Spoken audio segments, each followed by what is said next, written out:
Yo, what's going on, guys? It's your boy. Welcome back to another video. So today, the day that I am posting this video, I am on vacation, and I am sadly not going to be able to go watch Spider-Man Into the Spider-Verse the day that it comes out, and I'm very upset about that. But in honor of today being the day that it comes out, I decided I'm going to rank every single Spider-Man villain that we have seen as of right now. So, obviously, the spot is not going to be in this if Miguel O'Hara is secretly supposed to be the villain of Spider-Man Across the Spider-Verse. He's not included in this as well. I have a list of 21 people here. Some of these people, you guys might be like, oh, this person doesn't count. You shouldn't include them on the list. And if you have that thought process, just ignore that specific person is on the list, okay? Okay, thank you. But yeah, so I'm going to go ahead and dive right into this because, like I said, 21, that's kind of a lot. So let's get right on to this. So coming in at number 21, we got Shriek. For those of you guys who are like, who is that? This is the Banshee type character from the Venom Let There Be Carnage movie. I feel like this character was very underutilized. It was basically just like a glorified girlfriend for the Carnage character, and their power is like screaming and basically creating like really powerful noises, which is the symbiote's like number one weakness. And I feel like they do not use it enough. They're not very menacing. They don't really do anything for the plot, in my opinion, and they are incredibly forgettable. So that's why they're in dead last on this place. Coming in at number 20, we have the Rhino from The Amazing Spider-Man 2. I feel like this character was just kind of thrown into the movie because they were like, okay, we want Spider-Man to fight a goon early on in the movie, but we don't want to make it just a random character. We should make it somebody who is from the comics. And they were like, okay, yeah. So we're going to make this like Russian dude, and we're going to give him a rhinoceros suit at the end of the movie. And they were probably kind of like, perfect, sounds great. We'll flesh that out in a future movie. And then since it got canceled, it was just kind of like a, what the hell were they thinking kind of thing. I'm sure that, if they made The Amazing Spider-Man 3, he probably would have been a slightly bigger part, and he probably would have been a little more interesting. But as it stands, he was very underutilized. And they had a great actor to play him, too, so it was kind of bummed out that he didn't get to do much. All right, coming in at number 19, speaking of people who didn't really get to do much, all right, here, I just have them labeled as goons. This is Tombstone, Scorpion, and I think there was a third one. I honestly don't even really remember. But from Spider-Man Into the Spider-Verse, these are the people who are part of the Sinister Six, who are like working alongside with Kingpin, and they just kind of like are his lackeys. They don't really do anything significant enough to really have them higher up on this list. It was exciting to see them, and what's it called? In the final battle, when we get to see like Penny Parker versus Scorpion and stuff like that, it's cool, but I feel like they probably could have done more, and they could have been a bigger part of the plot, but since they weren't, they're only going to be at number 19. Coming in at number 18, we got Topher Grace's Venom. I really feel bad for Topher Grace because it's really not his fault. You can tell that what they were going for in this movie was not going to be Venom. Like, it is so out of left field. They're doing a great job making this like a very grounded story. The first movie is someone who's very close and personal to Peter. That's the villain. The next one is somebody who's once again super close to Peter, making them the villain. And then the third movie was supposed to have a villain who once again was super close to Peter Parker and was really personal. And they were supposed to be high stakes. And then somebody higher up in Sony was just like, okay, hear me out. Aliens, and they're like, I don't know, because you see, we've been doing a really good job of making it people who are like really inspirational to Peter Parker, and we think that it would be really interesting if we make, the villain his best friend or whatever, and they're like, alien, make it happen. And it's like, no, why? And my big thing about it that really bothers me is Sam Raimi said that he did not really connect with the character of Venom, and he didn't know a lot about the character Venom, and that translates directly onto the screen. And it's all Sony's fault for being like, you have to have this villain in your movie. Like, what were they thinking? Coming in at number 17, this was a character that, in my opinion, had so much potential and could have been really, really amazing, but his look was just absolutely terrible, and they sidelined the character for too long in the movie. I'm talking about the Green Goblin from The Amazing Spider-Man 2. I think that this Harry Osborn was actually relatively good. Like, I think that he was portrayed pretty decently. And then, his, like, unhinged, like, acting at the very end of the movie was really good. I feel like a lot of people don't give him credit where credit's due. He kind of almost, obviously didn't match William Dafoe's energy, but he's kind of like giving a great performance when he's being evil. And one of the big things about it that they really undercut in this movie is the fact that he's dying. He goes to his best friend for help, and his best friend can't help him. And then he finds out that his best friend is lying with him as well. And it makes things like so much worse. And what's it called? We don't get to really explore that much because that's not the villain that they were focusing on for this movie.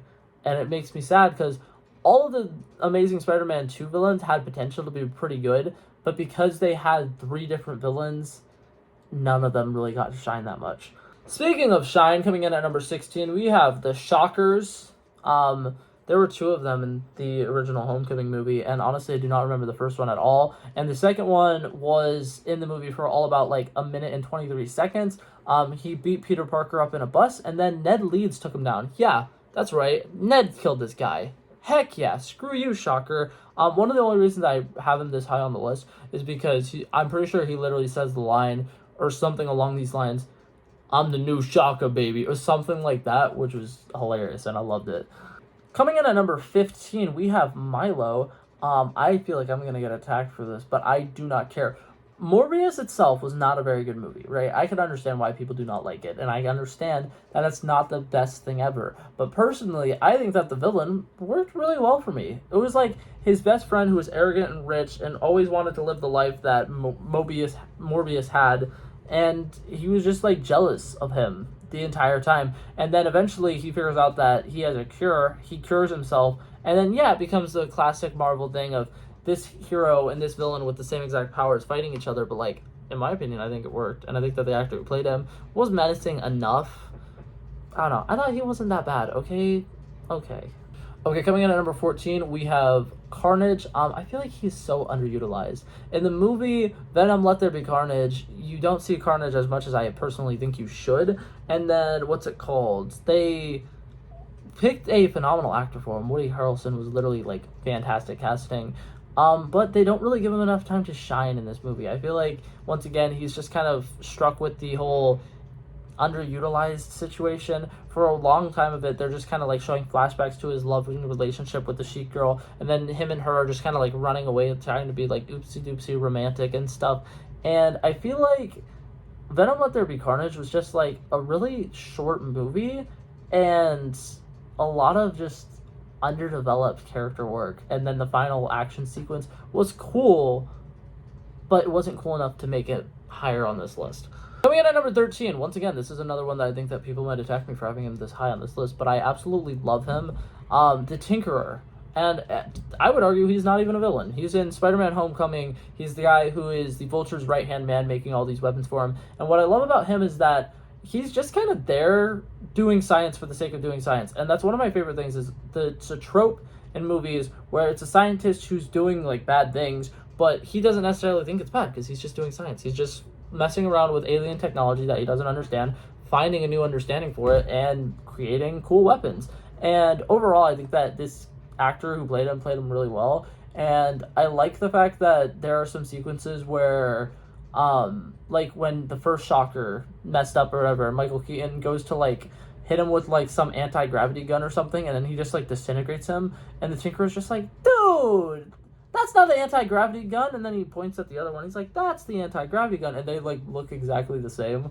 And I don't know, it was just small little things like that. Like, it just, I love in comic book movies where they have some of that like comic book silliness to them, and this character was great for that.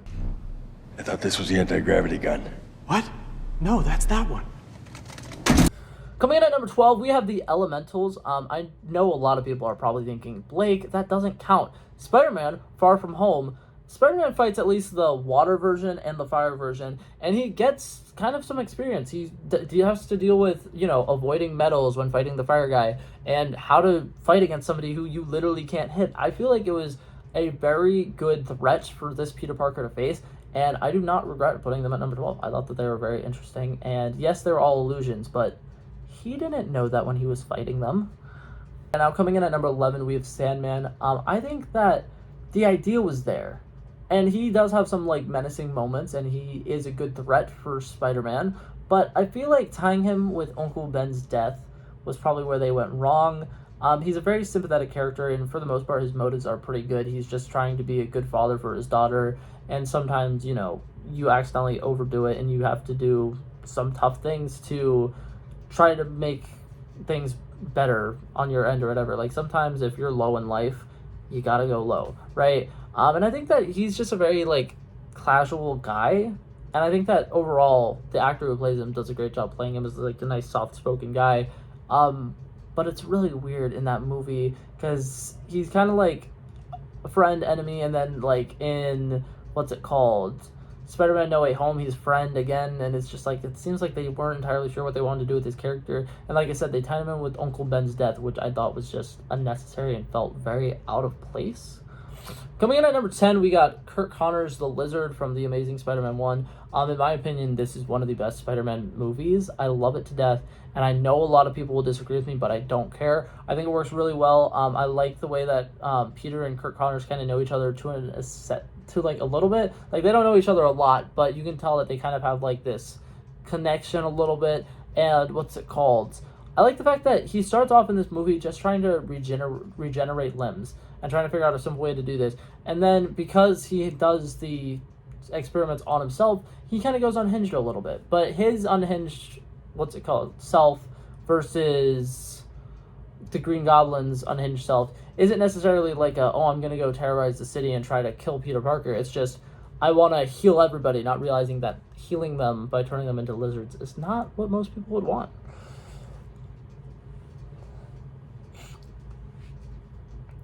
Coming in at number 9, we got Dr. Olivia Octavius from Spider-Man Into the Spider-Verse. I love everything about this twist, about there being a female Doc Ock, and I think that she is the first foe that Miles faces or whatever, and yeah, for the most part, he's just running away from her, but I think that it's a very cool sequence of Doc Ock, and he's having to chase, he's being chased around. This is where Miles Morales learns a lot about his powers. He turns invisible for a little bit. I think he accidentally shoots electricity at some point in the scene. Everything about the sequence where they're inside this little Oscorp facility or whatever facility they're in, I thought was great. Coming in at number 8, we got Electro, Jamie Foxx's Electro from The Amazing Spider-Man 2.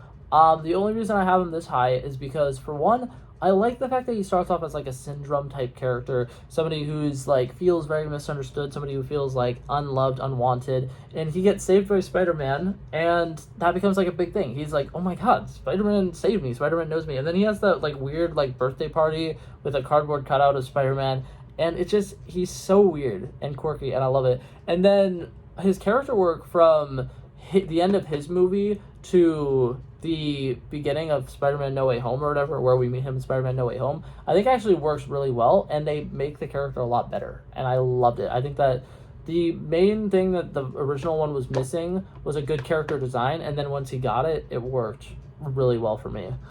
Coming in at number 7, we have the new Green Goblin from Spider-Man 3, James Franco's edition. I thought that this was pretty good. I thought that the character arc throughout the 3 movies was very fitting, and I feel like if he was the main villain of this movie, it potentially could have been a much better villain. But something that I do like is that by the end of the movie, he actually has like an arc, and he dies trying to protect Mary Jane, which I think is very, very cool. I like the fact that he didn't die a villain, despite being kind of like bitter and spiteful towards Peter the entire movie. I thought that he did a great job with his portrayal, but because Spider-Man 3 had to have Venom be the main villain, he didn't quite get to hit the mark as well as I think he could have. Coming in at number 6, we have Jake Gyllenhaal's Mysterio.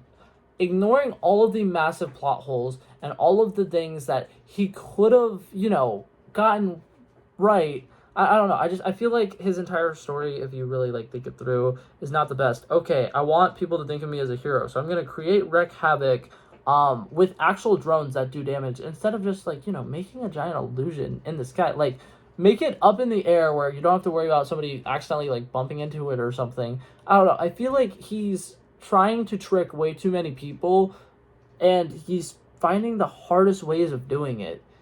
And Jake Gyllenhaal's portrayal is fantastic, and all the like illusion scenes are really good in this movie, but like there are some things that are keeping him out of the top 5 for a reason.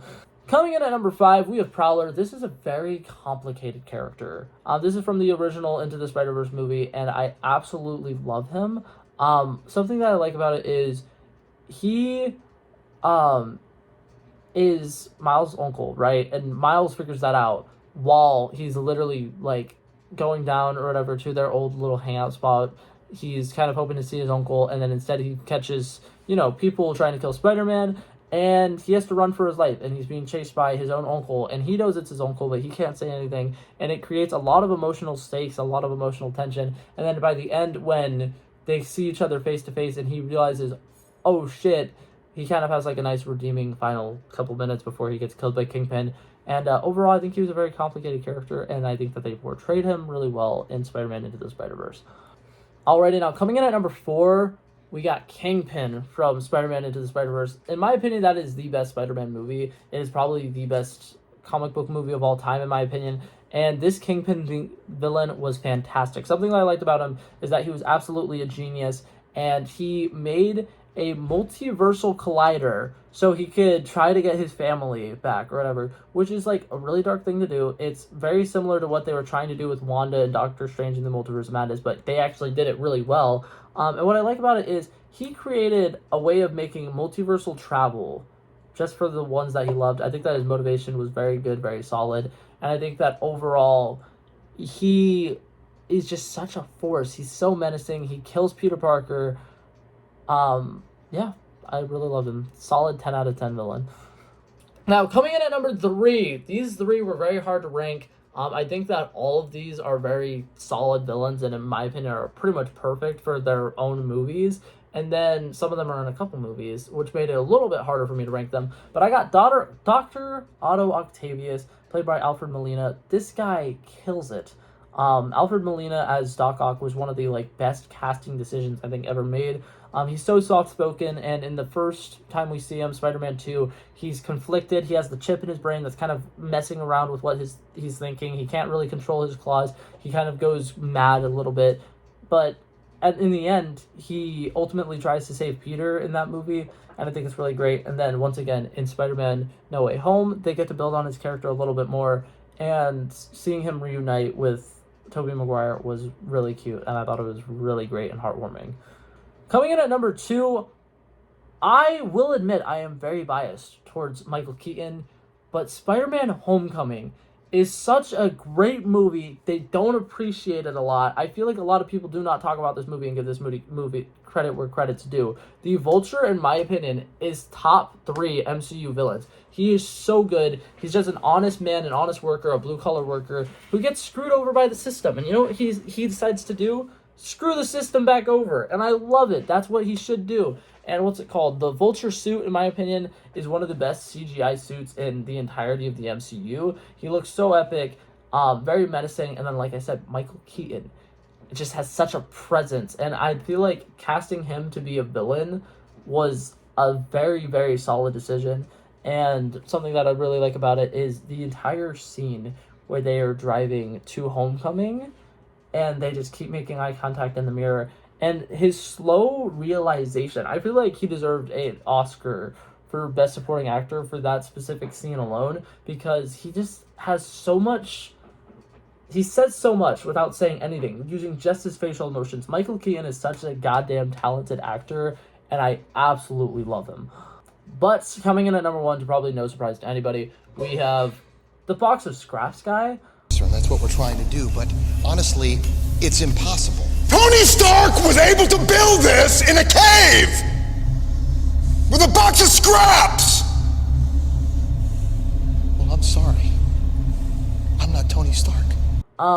He is literally Mysterio's right-hand man. Mysterio wouldn't have been able to do anything without him. And honestly, he is the backbone of the entirety of the MCU. Because if it wasn't for him, Obadiah Stane wouldn't have been able to become the Ironmonger, and without the Ironmonger, Iron Man wouldn't have had a person to face, and Iron Man wouldn't have became Iron Man, and Iron Man giving his legendary "I am Iron Man" speech, basically kickstarted the entirety of the MCU. There wouldn't be any villains. Everybody would live a very miserable and dismal life, and the MCU world actually probably would be much better, and they probably wouldn't have had Sokovia drop out of the sky, and they probably would actually be a lot better off. Anyways, I'm gonna get to the actual number one. William Dafoe's the Green Goblin. He is just phenomenal.